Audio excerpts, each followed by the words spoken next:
اعوذ باللہ من الشیطان الرجیم بسم اللہ الرحمن الرحیم رب اشرح لی صدری ویسر لی امری واحلل عقدۃ من لسانی یفقہوا قولی رب یسر ولا تعسر وتمم بالخیر اللہم لا سہل الا ما جعلتہ سہلا وانت تجعل الحزن اذا شئت سہلا اللہم انفعنی بما علمتنی وعلمنی ما ینفعنی وزدنی علما آمین یا رب العالمین۔ آج ہم انشاءاللہ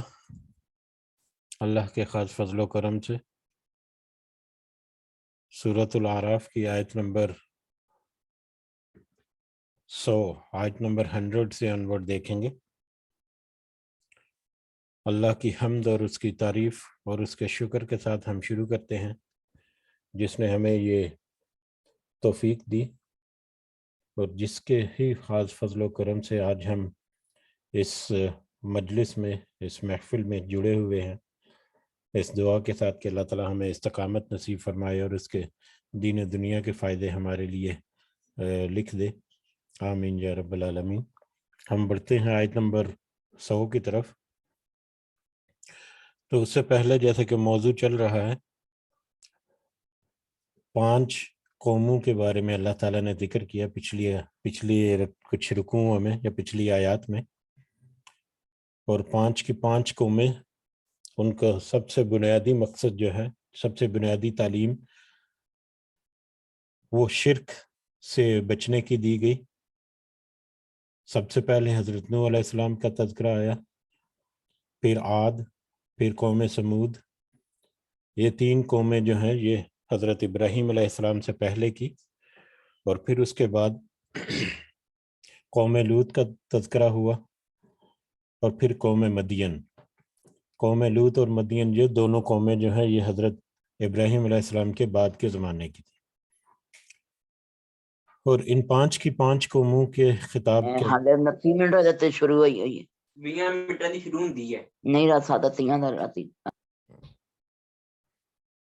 جی، تو یہ 5 کی 5 قومیں جو ہیں، ان کے بارے میں جو جیسا کہ کہا کہ سب سے پہلا اور بنیادی جو ان کو پیغام دیا گیا وہ یہی تھا کہ اللہ کے سوا کسی اور کو معبود نہ ٹھہراؤ، اللہ ہی تمہارا معبود ہے، وہی رب ہے، اس کے علاوہ کوئی عبادت کے لائق نہیں۔ اور پھر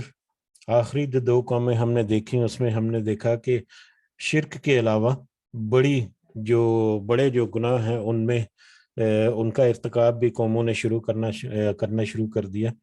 اس میں قوم لوط جو ہے، ان کا بے حیائی کا عنصر جو ہے اس کو بنیاد بنا کر اس کی طرف اشارہ دیا۔ اور پھر قوم مدین جو ہے، اس میں ماپ تول میں کمی بیشی تو نہیں، ماپ تول میں کمی، اور اس طرح کے بے ایمانی والے معاملات جو ہیں ان کی طرف اللہ تعالیٰ نے اشارہ کیا۔ اور ان ساری کی ساری قوموں نے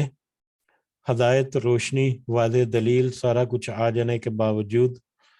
انکار کیا، تکبر کیا، جس کا نتیجہ یہ ہوا کہ ان کو ایک عذاب جو ہے، سخت عذاب سے درکنار کر دیا گیا، یا سخت عذاب سے ان کو گزرنا پڑا۔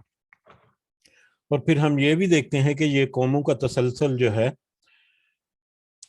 حضرت نوح علیہ السلام، ان کی قوم کے ساتھ جو ہوا معاملہ، پھر وہاں سے جو لوگ بچ گئے، ان کے 3 بیٹے جو وہاں سے جن کو نکال لیا گیا، یا جو حضرت نوح علیہ السلام پر ایمان لے کر آئے، اس کے بعد پھر وہ جو ہے مختلف علاقوں میں بسے، تو پھر ان میں آہستہ آہستہ بتدریج پھر ان میں گمراہیاں آنا شروع ہو گئی۔ پھر اگلی قوم جو ہے، اس کے اوپر اللہ تعالیٰ نے رسول بھیجے، اس طرح سے واضح ہدایت بھیجی، پھر انہوں نے بھی انکار کیا، تکبر کیا، پھر ان کے اوپر عذاب آیا، پھر وہاں سے بچنے والے جو ہے، پھر وہ اصلاح جب ہو گئی، ظاہر ہے جو بچ گئے وہاں سے وہ وہی لوگ تھے جنہوں نے نبی رسول کا ساتھ دیا، تو اس کا مطلب ہے کہ وہ پاک باز لوگ تھے۔ جب ان کی نسل آگے بڑھی تو آہستہ آہستہ ان میں بھی بتدریج وہی گمراہیاں جو ہیں وہ پیوست ہو گئیں، جس کے نتیجے میں پھر دوبارہ عذاب، یعنی یہ قوم کی موت اور زندگی، جیسا کہ اللہ تعالیٰ نے ذکر کیا تھا، یہ انبیاء جو ہیں، یہ رسولوں کے تذکرہ ہونے سے پہلے بارش کی مثال دے کر کہ زمین کچھ زمین جو ہے بنجر ہوتی ہے اور کچھ اچھی خوشحال ہوتی ہے، اور جب بارش آتی ہے تو وہ اپنے رنگ بکھیرتی ہے اور زمین جو ہے زندہ ہو جاتی ہے، اور مردہ زمین جو ہے وہ تو بے فائدہ ہی رہتی ہے، اور پھر 1 سال کے بعد پھر بارش آتی ہے، اور پھر یہ پورا لائف سائیکل. تو اسی طرح سے قوموں کے ساتھ بھی معاملہ چلتا رہا. بہرحال آگے 1-2 آیات کے بعد آگے ایک تذکرہ جو ہے چھٹی قوم کے بارے میں شروع ہوگا، وہ ہے قوم موسیٰ کے بارے میں. حضرت موسیٰ علیہ السلام کے بارے میں تذکرہ شروع ہوگا، اور وہ بھی جیسے جیسے ہم بڑھیں گے بہت آسانی کے ساتھ ہم اس کو کور کریں گے. حضرت موسیٰ علیہ السلام جو ہیں وہ ان کا تذکرہ یا ان کی قوم کے لیے یا ان کے بارے میں بہت ساری معلومات، بہت ساری سینکڑوں کے حساب سے ان کی آیات ہیں جس میں ان کی زندگی اور ان کی قوم کے مختلف ادوار اور مختلف پہلوؤں پر اللہ تعالیٰ نے مطلب ذکر کیا. اس سے پہلے سورہ بقرہ میں بھی ہم نے دیکھا کہ تفصیل سے ان کا ذکر آیا تھا. تو قرآن کی خوبصورتی یہ ہے کہ ایک واقعہ کو یا تو بہت دفعہ ریپیٹ کرتی ہے ریوائز کرنے کے لیے، یا ایک بڑے واقعے کی چھوٹے چھوٹے جو ٹکڑے ہیں یا چھوٹی چھوٹی جو کہہ لیں کہ اس کے پارٹس کر کے، اس کی قسطیں کر کے مختلف جگہوں پر اللہ تعالیٰ قرآن میں ذکر کرتے ہیں. اس کا فائدہ یہ ہوتا ہے کہ ایک پارٹ جب ہم نے پڑھ لیا یا دیکھ لیا تو اس کے بعد جب اگلا پارٹ آئے گا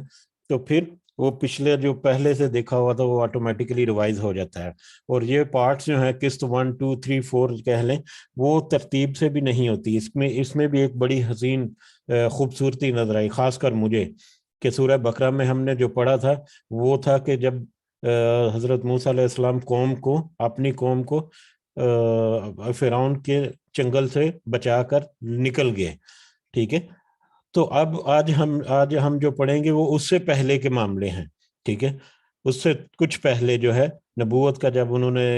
اظہار کیا اور اس کے بعد کیا معاملات ہوئے ان کا تھوڑا سا تذکرہ، اور اس کے بعد کہیں پر جا کر آئے گا کہ ان کی پیدائش اور ان کے حالات و واقعات اور اس وقت کے کیا معاملات ہوئے. تو یہ بھی ایک الگ سے حسن ہے قرآن کے بیان کرنے کا. تو اس میں بھی ہم ذرا غور کریں تو ہمیں بڑی خوبصورتی سی نظر آئے گی. بہرحال بڑھتے ہیں ہم. تو کیونکہ میں نے ذکر کیا کہ حضرت موسیٰ علیہ السلام جو ہیں ان کے بارے میں بہت زیادہ تذکرہ، بلکہ سب سے زیادہ انہی کی قوم کے بارے میں آیا ہے. تو اس میں جو تفصیل یا جو پوائنٹ جو ہے ان آیات کی روشنی میں ہمیں لگیں گے، ہم ان کو صرف مزید تفصیل سے دیکھیں گے. باقی واقعات کے مطلب باقی واقعات کا تذکرہ جب آئے گا اگلی آیات میں یا اگلی صورتوں میں، تو پھر اس وقت ان کو ہم مزید تفصیل سے دیکھیں گے. تو اسی کے ساتھ ہم شروع کرتے ہیں انشاءاللہ. اعوذ باللہ من الشیطان الرجیم، آیت نمبر 100. اولم یہدی للذین، اولم کیا نہیں رہنمائی کی، اولم یہدی للذین ان لوگوں کی جو یرثون الارض وارث بنتے ہیں زمین کے، من بعد اہلھا اس کے رہنے والوں کے بعد. کیا رہنمائی نہیں کی ان لوگوں کو جو وارث بنتے ہیں زمین میں ہلاکت کے بعد، اس کے رہنے والوں کی ہلاکت کے بعد، یعنی ایک قوم کی ہلاکت کے بعد اگلی جو قوم آ گئی، کیا اس کے لیے وہ رہنمائی نہیں ہے؟ پچھلی قوم جو اس کے ساتھ واقعات ہوئے اور جو انہوں نے معاملات کیے اس کے نتیجے میں کیسے ان کو عذاب سے گزرنا پڑا، کیا ان کے لیے یہ رہنمائی کافی نہیں؟ ہمارے لیے بھی یاد کہ پچھلی قوموں کے واقعات تو ہم پڑھ رہے ہیں، ان میں ناپ تول کی کمی اور بے حیائی اس طرح کے معاملات، تو کیا ہمارے لیے یہ رہنمائی نہیں کہ ان کے ساتھ کیسا معاملہ ہوا، اور یقیناً ہمارے ساتھ بھی ایسے معاملے جو ہیں وہ ہوں گے، حساب کتاب تو لازم ہوگا. اللہ نشاء، اس بات نے کہ اگر ہم چاہیں، اصبناہم تو ہم سزا دیں انہیں، بذنوبہم ان کے گناہوں کی وجہ سے، ان کے گناہوں کی، وَنَتْبَعُ اور ہم مہر لگا دیں، عَلَىٰ قُلُوبِهِمْ ان کے دلوں پر، فَهُمْ لَا يَسْمَعُونَ تو وہ نہ سنیں. یعنی وہ پچھلی قومیں جو ہیں کیا ان کے لیے رہنمائی کافی نہیں کہ ان کو کیسے ہلاک کر دیا گیا؟ اور اگر ہم چاہیں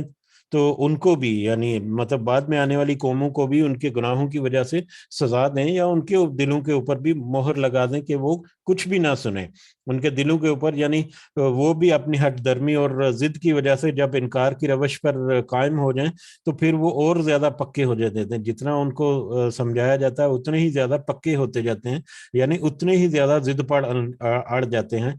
اور اتنا ہی زیادہ وہ انکار کرتے ہیں اور اتنے ہی زیادہ گناہگار ہوتے ہیں۔ جیسے ابو جہل کے بارے میں یا نبی کریم صلی اللہ علیہ وسلم نے جب اللہ کی طرف پکارا ساری قوم کو، اپنی قوم جو ہے مکہ مشرکین مکہ کو، تو اس میں ابو جہل جو پہلے دن سے اس نے انکار کرنا شروع کر دیا، اور جیسے جیسے اس کا پیغام پہنچتا ویسے ویسے ان سے انکار میں اور زیادہ شدت آنا شروع ہو گئی، ویسے ویسے اس کی مخالفت اور بڑھتی چلی گئی، ویسے ویسے اس کی دشمنی اور بڑھتی چلی گئی،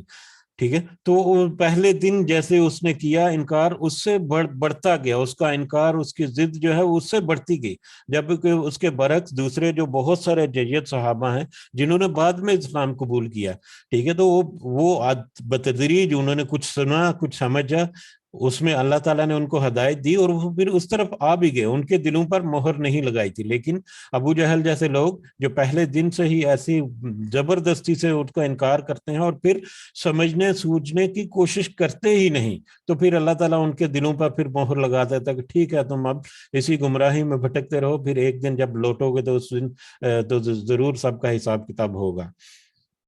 تو اس طرح سے جو انکار کی روش پر چل نکلا اور اسی ضد پر اڑا رہا، تو پھر تو اس کے دل کے اوپر پردے پڑ گئے، مہر لگ گئی، اور پھر وہ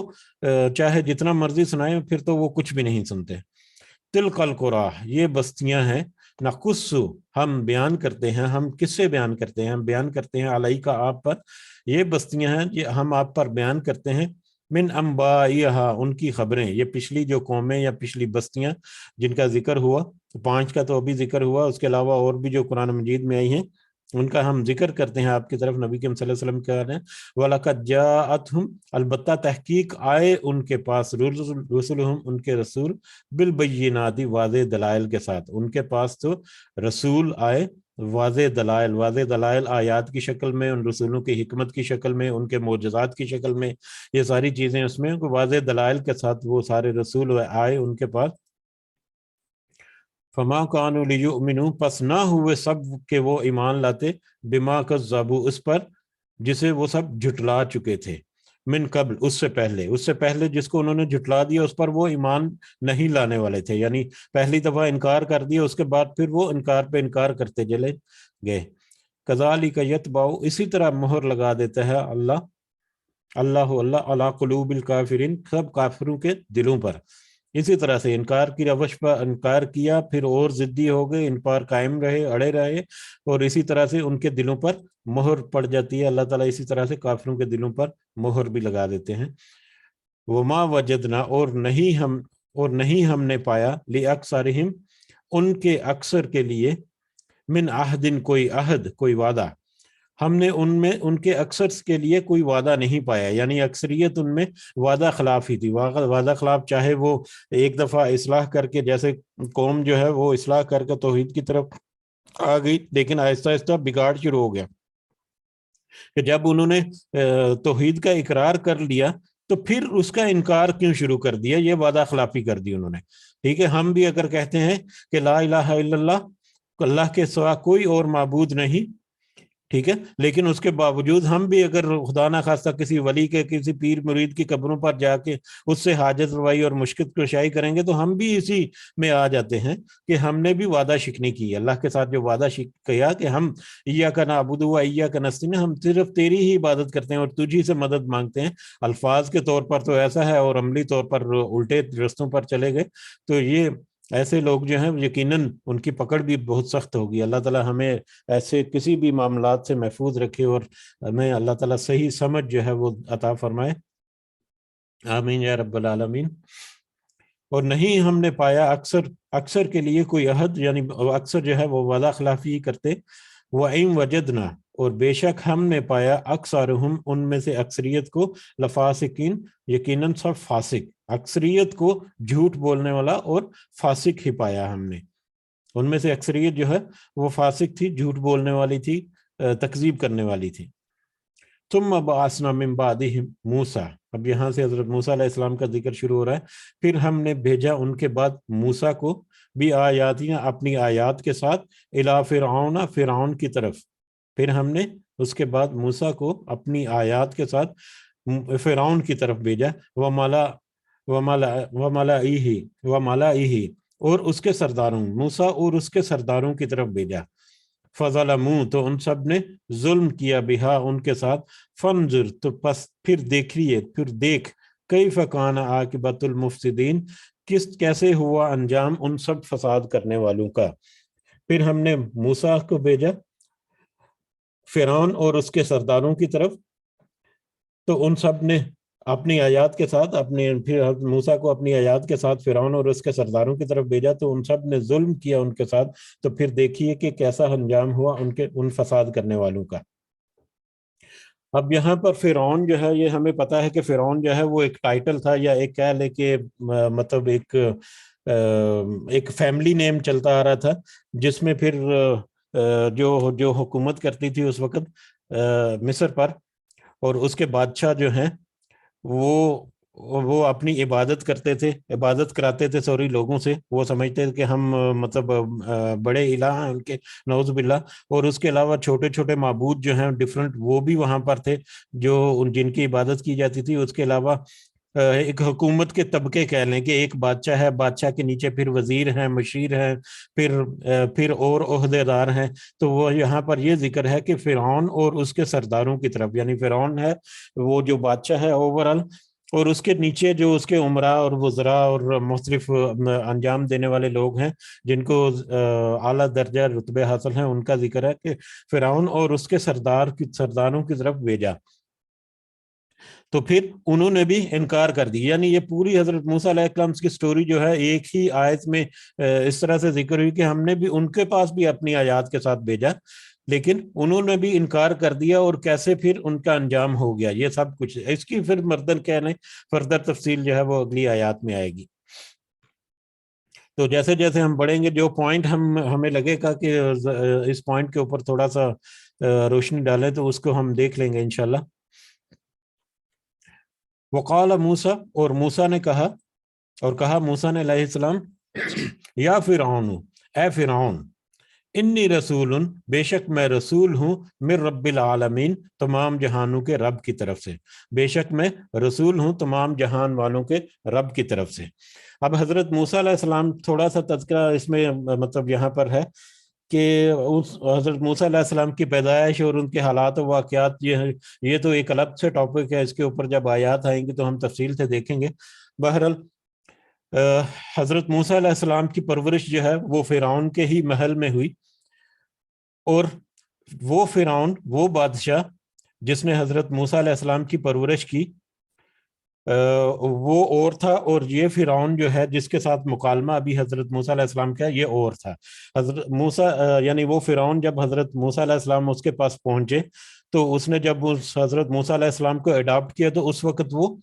اس کے ہاں کوئی اولاد نہیں تھی. اس کی بیوی غالباً آسیہ نام تھا ان کا,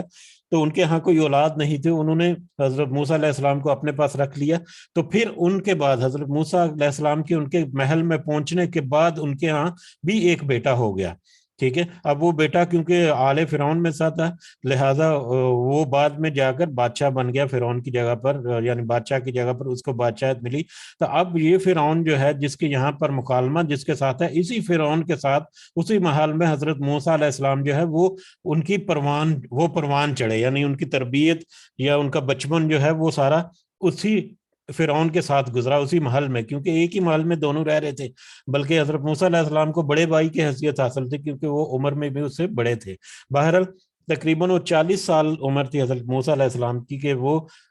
مدین گئے. مدین جس کا ہم نے تذکرہ کیا پچھلی قوم کے بارے میں, تو مدین کی طرف گئے اور وہاں پر وہ کچھ عرصہ رہے, اور پھر وہاں سے جب واپس آ رہے تھے, وہاں سے واپسی پر راستے میں ہی اللہ تعالیٰ نے ان کے اوپر نبوت جو ہے نا وہ ظاہر کر دی, ان کی رسالت, اور ان کو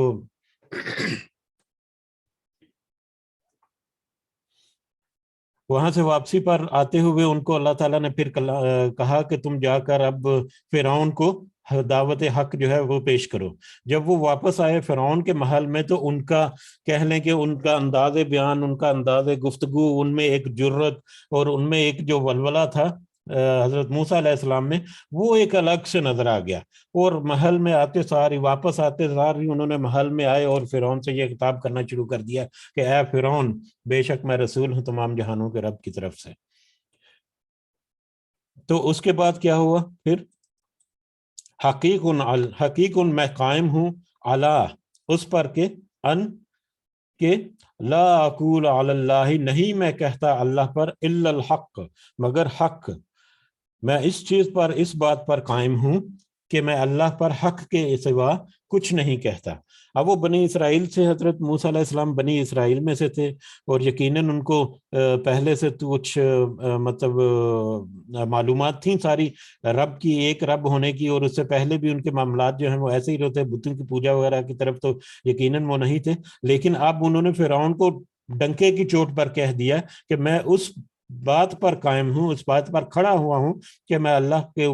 بابت حق کے علاوہ کچھ نہیں کہوں گا۔ حق کے اللہ کے لیے حق پر میں قائم ہوں، کھڑا ہوں۔ اور اللہ کے لیے حق پر کھڑا ہونا کا کیا مطلب ہے قائم ہونے کا؟ کہ اللہ ایک ہے، وحدہ لا شریک، لا الہ الا اللہ، ٹھیک ہے۔ تو یہ اس نے حضرت موسیٰ علیہ السلام نے دعوت دی اسے، قد جئتکم بینہ، یقیناً میں لایا ہوں تمہارے پاس واضح دلیل، یقیناً میں تمہارے پاس واضح دلیل لایا ہوں، من ربکم، تمہارے رب کی طرف سے۔ اب وہ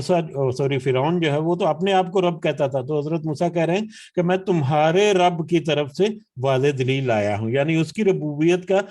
سرے سے انکار کر کے اس کو یہ بھی بتا دیا کہ تمہارا ایک رب ہے جس کی طرف سے میں واضح دلیل لایا ہوں۔ فَأَرْسِلْ مَعِيَّ بنی اسرائیل، چنانچہ تو بھیج میرے ساتھ بنی اسرائیل کو، چنانچہ تو میرے ساتھ بنی اسرائیل کو بھیج دے۔ اب اس میں جو واضح دلیل لے کر آیا ہوں، یہ ایک تو یہ ہے واضح دلیل، یہ کیا ہے؟ ایک تو ان کی رسالت اور ان کے اللہ کی طرف سے جو نبوت ان کو ملی، ایک تو وہ ہے۔ اس کے علاوہ دوسری جو یہاں پر جو دلیل ہے ان کے معجزات کے بارے میں ذکر ہے، معجزات کی دلیل کا یہاں پر ذکر ہے جو اگلی آیات میں ہمیں ملے گا۔ تو حضرت موسیٰ علیہ السلام نے کہا کہ میں واضح دلیل لے کر آیا ہوں تمہارے پاس، تمہارے رب کی طرف سے۔ اور دوسرا فَأَرْسِلْ مَعِيَّ بنی اسرائیل، کہ چنانچہ تو بھیج میرے ساتھ بنی اسرائیل کو، یعنی بنی اسرائیل کو میرے ساتھ، میرے حوالے کر دو، میرے ساتھ مطلب جانے دو ان کو۔ اب یہ بنی اسرائیل کو میرے ساتھ جانے دو کو کیا معاملہ ہے؟ اب ایسا ہے کہ یہ بھی ہمیں پتہ ہے حضرت یوسف علیہ السلام، جو کہ حضرت ابراہیم علیہ السلام کے بیٹے حضرت اسحاق، پھر حضرت یعقوب، اور پھر ان کے بیٹے حضرت یوسف، یعنی حضرت ابراہیم علیہ السلام کے پڑپوتے تھے وہ، ٹھیک ہے۔ تو وہ مطلب شام میں یا فلسطین عراق کے علاقے میں جہاں پر بھی، وہاں پر ان کے آبائی مسکن تھے، لیکن وہاں سے پھر اللہ تعالیٰ کی حکمت اور اس کی مشیت کے تحت وہ مصر میں گئے، اور مصر میں وہاں پر جا کر آباد ہوئے۔ وہ بھی ایک الگ سے سٹوری ہے، سورہ یوسف میں آئے گی، وہ بڑی انٹرسٹنگ ہے، یقیناً آپ سب کو پتہ ہے، ٹھیک ہے۔ تو جیسے بھی وہاں پر وہ پہنچے تو وہاں پر ان کو ایک اعلیٰ رتبہ جو ہے، یا کہہ لے کہ ایک اعلیٰ عہدہ مل گیا حکومت میں۔ پھر وہ اپنے دوسرے بھائی جو ہیں، 11 بھائی دوسرے، حضرت یعقوب علیہ السلام یعنی بنی اسرائیل جو تھے، پھر انہوں نے وہاں پر شفٹ کر دیا ان کو مصر میں، ٹھیک ہے۔ جب حضرت یوسف علیہ السلام کا دور تھا، اس وقت جب وہ مصر میں شفٹ ہوئے تو اس وقت تو وہ بڑے خوشحال تھے، کیونکہ وہ حضرت یوسف علیہ السلام کی توسط سے ان کو ایک رتبہ اور ایک اہم مقام وہاں پر حاصل تھا۔ لیکن حضرت یوسف علیہ السلام کے بعد، حضرت یعقوب کے بعد، پھر مطلب وقت گزرتا گیا اور ان میں گمراہیاں آنا شروع ہو گئی، ان کی قوم میں گمراہیاں آنا شروع ہو گئی، یا بنی اسرائیل میں۔ اور پھر ان کی اپنی گمراہیوں کی وجہ سے بھی سختی، کہہ لیں کہ یہ بھی اللہ تعالیٰ کی طرف سے ایک آیت جو کل ہم نے تذکرہ کیا کہ اللہ تعالیٰ تو پہلے سختی لے کر آتا ہے، پھر وہ آسانی بھی دیتا ہے، جو دونوں طرح سے آزماتا ہے عذاب کے نازل ہونے سے پہلے۔ بہرحال جو مطلب وہ گمراہی میں پڑ گئے، اور تھوڑے سے ان کے معاملات جو ہیں وہ بگڑنا شروع ہو گئے، توحید کے حوالے سے بھی اور دیگر معاملات جو ہیں ان کے بارے میں بھی۔ اور اس کے علاوہ جو ان کا رتبہ اور مقام تھا وہاں پر گورنمنٹ میں یا مصر کے اہل مصر میں، وہ اس میں بھی کمی آ گئی، بتدریج اس میں کمی آ گئی. حکومتیں ظاہر بدلی، نیچے بادشاہ جو ہے وہ تو فرعون کے ٹائٹل کے تحت ہی چلتے رہے، لیکن اس کے نیچے جو مختلف اس کے عمراء اور وزراء تھے ان میں تبدیلیاں آئیں، کچھ اچھے آئے کچھ برے آئے. تو اس میں پھر کیونکہ یہ باہر سے آئے ہوئے تھے بنی اسرائیل، یہ مصر اہل مصر میں سے نہیں تھے، تو لہٰذا بعد میں وقت گزرنے کے ساتھ ساتھ ان کی ویلیو یا ان کی پوزیشن جو ہے وہ بھی بتدریج کم ہوتی گئی، اور ہوتے ہوتے ہوتے ہوتے ایک ایسی سچویشن آ گئی کہ وہ غلام کے طور پر وہاں پر رہنے لگ گئے. یعنی اتنا کم درجہ ان کا کر دیا گیا کہ ان کو غلامی میں آنا پڑا، یا غلام بن گئے وہ ان لوگوں کے. تو یہ بنی اسرائیل جو وہاں پر موجود تھے اس وقت، وہ کہنے کے اہل مصر یا فرعون اور اس کے جو دوسرے حواری یا اس کے عمراء وزراء تھے ان کے غلام تھے، غلاموں کی زندگی وہاں پر گزار رہے تھے، ان کے ساتھ غلاموں والا سلوک کیا جاتا اور غلاموں جیسا ہی زندگی ان کی تھی. اسی وجہ سے پھر حضرت موسیٰ علیہ السلام نے کہا کہ ٹھیک ہے، میری قوم جس کو تم نے غلام بنا لیا، یہ تو بنی اسرائیل ہے، اللہ کے ولی کی آگے نسلیں ہیں، تو ان کو تو میرے ساتھ بھیج دے. تو یہاں پر حضرت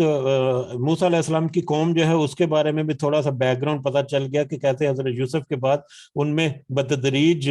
ان کے تو مطلب عقیدہ جو ہے توحید، اس میں بھی تھوڑی سی اتار چڑھاؤ ہوا یا تھوڑا سا بگاڑ آیا، اور اس کے علاوہ مطلب حکومتی سطح پر بھی یا معاشرتی مقام میں بھی ان کو اتنا کم ہو گئے کہ وہ غلام بن گئے، تو غلاموں کی زندگی گزار رہے تھے. تو پھر حضرت موسیٰ نے وہاں پر کہا کہ میں واضح دلیل کے ساتھ آیا تمہارے پاس، تم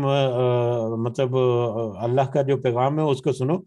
اگر سنتے ہو یا نہیں سنتے، بہرحال میری قوم کو میرے حوالے کر دو. تو کہا اس فرعون نے کہا ان کنتا، اگر تو ہے جئتا بآیتن، کوئی نشانی لایا، اگر تو کوئی نشانی لایا ہے، فأتی بہا، تو لے آ اسے. اگر تو کوئی نشانی لایا ہے، یعنی یہاں پر معجزے کی سینس میں کہ کوئی معجزہ لے کر آیا ہے، تو لے آ، ہمارے اوپر ظاہر کر اسے. ان کنت من الصادقین، اگر تو سچوں میں سے، اگر تو واقعی سچا ہے تو جو تمہارے پاس کوئی نشانی ہے، معجزہ ہے، اس کو پیش کرو کہ کیا معجزہ ہے، کیا نشانی تم لے کر آئے. فالقى عصاه، تو ڈال دیا اس نے اپنی لاٹھی کو، حضرت موسیٰ علیہ السلام نے اپنی لاٹھی کو، اپنے عصا کو ڈال دیا. فَإِذَا هِيَ ثُعْبَانٌ مُبِينٌ، تو اچانک تھی وہ اژدہا واضح، اچانک وہ بڑا واضح جیتا جاگتا اژدہا بن گیا، اژدہا بڑا سانپ بن گیا. وَنَزَعَ، اور اس نے نکالا، حضرت موسیٰ علیہ السلام نے یدہ، اپنا ہاتھ، یعنی انہوں نے اپنا ہاتھ نکالا اپنے بغل یا اپنے پاکٹ میں سے، جیب میں سے جب اپنا ہاتھ نکالا، فَإِذَا هِيَ بَيْضَاءُ لِلنَّاظِرِينَ، تو اچانک وہ سفید تھا دیکھنے والوں کے لیے، کہ وہ ہاتھ جو ہے اتنا سفید اور اتنا سورج کی طرح چمکدار اور روشن جو ہے وہ ہاتھ ان کا ہو گیا جب انہوں نے اپنے بغل یا اپنے جیب میں سے وہ کھولا، ہاتھ نکالا، باہر نکالا. تو یہ دو معجزات جو تھے بڑے، وہ حضرت موسیٰ علیہ السلام نے پیش کیے فرعون کو کہ یہ دیکھو، یہ دو معجزات ہیں جو میں اللہ کی طرف سے مجھے ملے ہیں. قال الملأ، تو اس کے سرداروں نے کہا، من قوم فرعون، فرعون کی قوم میں سے، ان ھذا لساحر علیم، یہ تو یقیناً بڑا جادوگر ہے، بہت علم والا جادوگر ہے، بہت بڑا جادوگر ہے، اس نے تو بڑی جادوگری جو ہے وہ ظاہر کی ہے. اب یہاں پر جادوگری کیوں کہہ دیا، یا اس طرح کا معجزہ اس لیے بھی آیا کہ اس وقت کی قوم جو ہے وہ جادو ٹونے اور اس طرح کے معاملات جو ہے نا، اس میں بھی بہت زیادہ بلیو رکھنے والے تھے. ٹھیک ہے، تو جیسے ہی انہوں نے ایسا معجزہ دیکھا تو انہوں نے فوراً کہہ دیا ان وزراء نے کہ یہ تو بڑا جادو ہے، بڑے علم والا جادو ہے، یعنی کہ یہ بڑا جادو ہے، یہ چھوٹا موٹا کوئی عام جادو نہیں لگتا، یہ تو کوئی بڑا جادو ہے. یریدو ان یخرجکم، وہ چاہتا ہے، یعنی حضرت موسیٰ علیہ السلام تو یہ چاہتے، سرداروں نے کہا کہ وہ چاہتا ہے، موسیٰ تو چاہتا ہے، ان یخرجکم من ارضکم، کہ وہ نکال دے تمہیں تمہاری زمین سے. سرداروں نے کہا فرعون سے کہ یہ موسیٰ تو چاہتا ہے کہ وہ تمہیں زمین سے نکال دے، کوئی اس طرح کا مقصد لے کر آیا تمہارے ساتھ محل میں پڑا بڑا، اب اس کی اتنی جرت ہو گئی کہ تمہارے اوپر اس طرح سے جادو کرنا شروع ہو گیا کہ اس کی تو مطلب مرضی یہی ہے کہ تمہیں وہ تمہاری زمین سے نکال دے. فماذا تأمرون، تو کیا تم حکم دیتے ہو، کیا تم حکم، فرعون کو کہتے ہیں کہ تمہارا کیا خیال ہے، تم اس بارے میں کیا حکم دیتے ہو. قالو تو پھر وہ سب کہنے لگے، پھر وہ انہیں سرداروں نے پھر مزید کہا ارجح مہلت دے دو اسے، وہ اخاہ اور اس کے بھائی کو، موسیٰ کو اور اس کے بھائی کو، ان کے بھائی حضرت ہارون علیہ السلام وہ بھی ان کے ساتھ ہی تھے، حضرت ہارون جو ہیں وہ حضرت موسیٰ کے بڑے بھائی تھے، وہ بھی مطلب ان کا بھی ایک الگ سے آئے گا کہ کس طرح سے ان کے واقعات ہوئے، بہرحال جیسے تفصیل آئیں گی تو ہم دیکھیں گے۔ تو عمرہ نے کہا کہ ان کو مہلت دے دو اسے یعنی موسیٰ کو اور اس کے بھائی کو، وَأَرْسِلْ فِي مَدَائِنِ خَاشِرِينَ اور تو بھیج شہروں میں سب اکٹھا کرنے والے، اور تم بھیج شہروں میں سب اکٹھا کرنے والے، حاشرین حشر سے ہے، حشر میدان حشر ہمیں پتہ ہے جمع ہونے کی، اکٹھے ہونے کی جو جگہ ہے اس کو حشر کہتے ہیں، تو حاشرین اکٹھا کرنے والے یعنی اپنے پیغام رساں یا اپنے چیلے یا اپنے نمائندے جو ہے وہ مختلف شہروں میں بھیجو اور وہاں سے وہ اکٹھے کر کے لائیں، اکٹھے کرنے والے جو ہیں ان کو بھیجو۔ اب یہاں پر یہ بھی تھوڑا سا آئیڈیا لینے کے لیے کہ فرعون جو ہے اس کی سلطنت کتنی وسیع تھی، کتنے ہی زیادہ شہر اور کتنی ہی زیادہ آبادیاں جو ہیں وہ اس کے زیر حکومت تھی، اور اس کا اپنا رہن سہن اور اس کا اپنا مقام اور مرتبہ اگر دیکھیں، اگر ہمیں اس کا صرف اندازہ کرنا ہے، آج ہمیں اگر اس کا صرف اندازہ کرنا ہے تو ہم جو اہرام مصر ہیں صرف ان کے اوپر نظر ڈال لیں۔ اہرام مصر جو ہیں جو آج بھی قائم و دائم ہے، اور اس کے راز جو ہیں آج تک مطلب لیٹسٹ جدید سائنس کی جو بھی ٹیکنالوجیز ہیں ان میں بھی ابھی تک اتنے ان کے راز چھپے ہوئے ہیں کہ آج تک وہ ڈھونڈ نہیں پائے کہ ان کی حقیقت کیا ہے۔ یہ اس کے علاوہ ان کی سلطنت میں کتنے ہی شہر تھے اور کتنے ہی وسیع سلطنت تھی اور کتنے ہی مال و دولت تھی اور کتنا اس کا رتبہ اور مقام تھا، اور پھر وہ اپنے آپ کو کہتا تھا کہ میرا رب ہوں اور میری عبادت کرو، نعوذ باللہ اپنی عبادت کراتا تھا۔ تو اب دیکھیں کہ اتنے بڑے مطلب اتنی بڑی سلطنت کا مالک اور اتنا بڑے وسیع مطلب طاقت کا مالک جو ہے اس کے سامنے ایک عام آدمی آ کر کہے کہ مطلب اللہ میں تمہارے رب کی طرف سے آیا ہوں اور تم مطلب حق کو قبول کرو اور بنی اسرائیل کو میرے ساتھ جوڑنا، تو کیا وہ اتنی آسانی سے ایسا کچھ سارا کچھ مان لے؟ اس کی تو ساری جو سلطنت ہے، اس کا سارا مقام اور مرتبہ جو ہے وہ تو داؤ پہ لگ گیا اس کی یہ حضرت موسیٰ کے اتنے چھوٹے سے تبلیغ یا چھوٹی سی دعوت کے نتیجے میں۔ تو یقیناً مطلب اس کے جو عمرا ہیں انہوں نے سوچا کہ یہ تو جادو کر رہا ہے اور اس کا مطلب تو یہ ہے کہ تمہیں ذلیل و خوار کر دے اور تمہیں زمین سے نکال دے، تو بہتر ہے کہ ان کو تھوڑا سا موقع دو اور پھر شہروں میں اکٹھا کرنے والے یعنی شہروں میں اپنے نکارے یا اپنے لوگ جو ہیں وہ بھیجو تاکہ وہ اکٹھا کریں۔ کیا ہے وہ سے آگے ہے، یا اتو کا وہ سب لے آئے تیرے پاس، بکل ساحر علیم ہر جادوگر کو بہت علم والے، یعنی تو مختلف شہروں پر جائیں اور وہاں سے جا کر جو بڑے بڑے عالم جو ماہر جادوگر ہیں ان کو وہ اکٹھا کر کے لے آئیں، ان کو بھیجو اپنے لوگوں کو وہاں سے، جادوگروں کو، بڑے بڑے جو جادوگر ہیں ماہر جادوگر ان کو لے آئیں۔ وجاء السحرۃ اور آئے جادوگر فرعون کے پاس، جب وہ جادوگر فرعون کے پاس آئے تو قالوا وہ سب کہنے لگے ان لنا بے شک ہمارے لیے لکن لاجرن یقیناً کو انعام ہوگا ہمارے لیے، ان کننا نحن الغالبین اگر ہوئے ہم سب غالب۔ وہ جو جادوگر آئے وہ فرعون کے پاس آئے جب، تو ان کو بھی لگا کہ فرعون نے اتنے ان کا بادشاہ یا خدا کا دعویٰ کرنے والا اس نے بلایا ہے اور اس طرح جادو کے توڑ کے لیے بلایا ہے، یقیناً یہ کوئی بڑی بات ہوگی، یہ کوئی عام بات تو نہیں۔ تو انہوں نے کہا کہ کیونکہ وہ بھی مادہ پرست تھے، دنیا پرست تھے، دنیا کی مال و دولت کے پیچھے ہی وہ تھوڑے تھوڑے وہ نظر بندی کر کے دھوکہ دے کر لوگوں کو جادو جو بھی معاملات چل رہے تھے، تو انہوں نے یہ موقع غنیمت جانا کہ کیوں نہ اس سے پھر کوئی اعلیٰ مطلب بہت زیادہ فائدہ، بہت زیادہ مال و دولت جو ہے اس کا تقاضا ہم کریں۔ تو انہوں نے کہا فرعون سے کہ ہمیں اس کا انعام تو ملے گا اگر ہم اس کے اوپر غالب آ گئے، اگر ہم یہ مقابلہ جیت گئے، جو جادوگری کا مقابلہ ہو رہا ہے اگر ہم وہ مقابلہ جیت گئے تو یقیناً ہمیں انعام تو ملے گا۔ تو قال کہا اس نے کہا فرعون نے نعم ہاں، وَإِنَّكُمْ لَمِنَ الْمُقَرَّبِينَ